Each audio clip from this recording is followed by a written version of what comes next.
Hey, what is up guys? John from Magic Tech Review, and in today's video we're going to talk a little bit about T-Mobile deceiving customers with false ringtones and that they had to pay $40 million in a fine. So this article does come from Ars Technica, so if you have not checked them out, go ahead and go to the website that you see above right there, and let's go ahead and get into it. Before we do, leave a like on the video if you enjoy the content, subscribe to become part of the Magic Tech Review family, hit that bell to be notified of each and every upload, and comment down below what you guys think about this particular video or any other videos that you want to see in the future, and I will read those comments and I will reply, guys, or at least I'll leave a heart thing on it.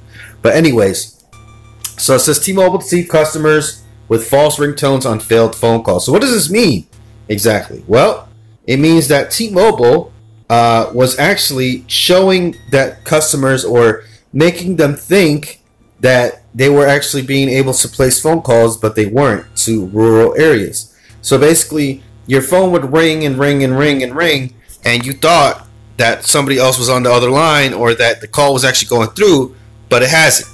So T-Mobile USA has agreed to pay $40 million fine after admitting that it failed to complete phone calls in rural areas and used fake ringtones that created the appearance that the calls were going through and no one was picking up. So basically, if you ever made a phone call and it seemed like, the other person just didn't want to pick up, or, whatever the case may be, then that's probably where this is stemming from. So, a company that is making it seem that their business or their service is better than what it actually seems. Seems kind of fishy. I haven't seen anything like that. Hint, hint, coverage maps. T-Mobile, Metro PCS, maybe. I don't know. But to settle this matter, T-Mobile admits that it violated the Commission's prohibition against the insertion of false ringtones, and that it did not correct problems with delivery of calls to certain rural areas, states an order issued by the FCC today. So, yeah, guys. So basically, it all boils down to they will pay $40 million fine to the FCC because they're basically making it seem as though your calls are being completed, and it's the other person's problem on the other person's line. So you might have T-Mobile and you're making a phone call to somebody with Verizon or AT&T or something like that, but it's actually, in fact, your phone call that's not actually, it's your phone and it's your service that's actually not good enough to actually complete the call. Just as T-Mobile admitted that they used the fake ringtones on hundreds of millions of calls each year. Hundreds of millions of calls each year. Not a few, not 1,000, not a million. Hundreds of millions of calls each year, the FCC said. It's not clear how many of these calls weren't completed at all, because T-Mobile used the fake ringtones on many types of calls that took longer than usual to complete. The FCC order explains why fake ringtones are a violation of a commission rule that has been in effect since January 14, 2014. So here's the explanation here. False ringtones cause callers to believe that the phone is ringing at the caller's party's premises when it is not. A caller may then hang up, thinking no one is available to receive the call. False ringtones also create a misleading impression that a caller's service provider is not responsible if the call fails. False ringtones are a problem on calls to rural areas and are a symptom of the problems of impaired quality and completion of calls to rural areas.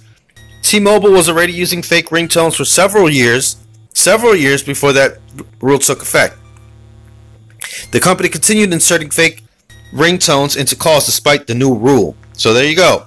No refund for affected customers. There's absolutely nothing in this consent decree to compensate customers. Prior consent decrees have included direct-to-customer benefits such as refunds or discounts, or notifications to customers who have been impacted. That would be nice, right?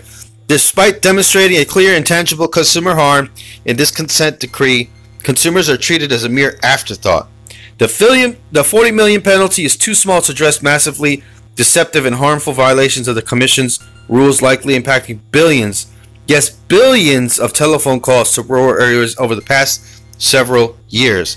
So yeah, guys, if you think T-Mobile it is what it seems it is. You know what I'm saying? Go ahead and look into this fine print and see what this is.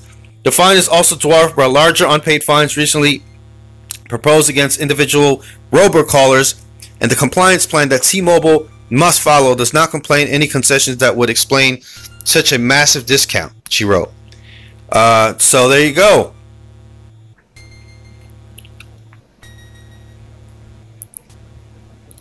All right. And I guess that's about it. So,